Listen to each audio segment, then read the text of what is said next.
Okay, we're gonna watch Laura riding Peterbilt, and we're looking for those three types of movement we just talked about: lateral, rotational, or longitudinal. So we're gonna watch those blue dots on Laura's hips and see if we can tell which type of movement Peterbilt is giving the rider. Okay guys, you can go ahead and walk on. So as we watch, those blue tapes are going side to side. But we also see some rotation. So if you watch, one leg is swinging farther forward than the other, and her hip appears to be moving up and forward with every stride. So we'll watch as she comes back towards us. And you can see one toe coming farther forward. See how the legs are swinging? One leg swinging forward and then the other. That's the indication of some rotational movement.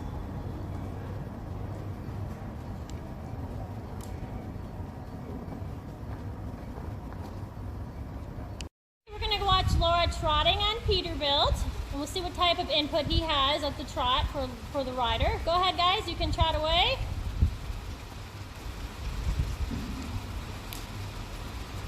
And so we see with this horse there's a lot more side to side movement at the trot, so it's a little harder for Laura to stay centered, but a lot less concussion than the draft horse.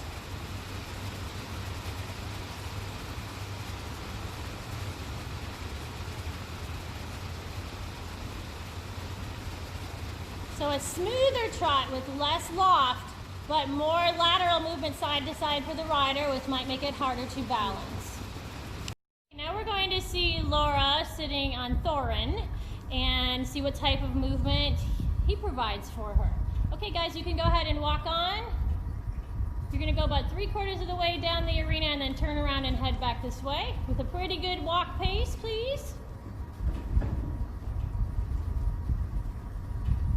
Okay, so the type of movement that we're seeing dominant here on this horse is some longitudinal movement. Not nearly as much side to side movement as we saw on the first horse, Peterbilt. More of a front to back movement. So we do see just a little bit of rotational movement as well, but not nearly as much as we did with the other horse. So for a rider that needs a mount to keep them more centered, this horse would provide forward and backward movement, but less movement side to side.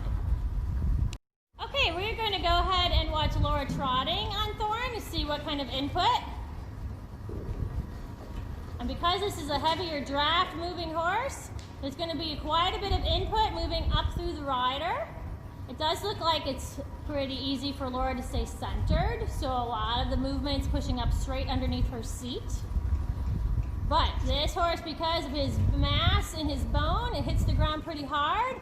And because of his length of stride, tracks up pretty high, so he has a good amount of input. Hey, we're going to watch Laura ride a third horse now. This is Dottie, our quarter horse. Okay guys, go ahead and walk. So we're going to see what kind of movement we see now.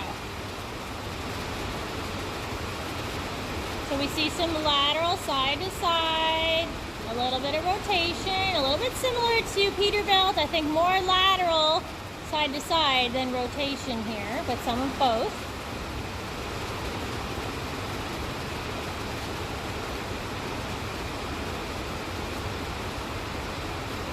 And just watch as her legs swing now and see if you can see her legs swinging forward. And there's a little bit of swing, but it's more of a side to side swing. And now as she's walking a little more brisk, I see some more longitudinal movement. So you see her moving forward and backward with the horse's stride.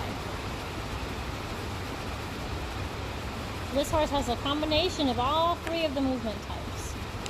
Okay, we're going to go ahead and watch Laura trot on Dottie now. So let's see how much input she has and if it's easy for Laura to stay in the middle. Okay, so a little more input than we saw in Peterbilt, but not as much as we saw on the draft horse. But notice how it's hard for her to stay centered. So again, a little more lateral push here from side to side up through Dottie's hips. So this horse might be hard for someone to stay centered on. Okay. And because of that longer back, we have a little more swing to her step, which gives us a little more input.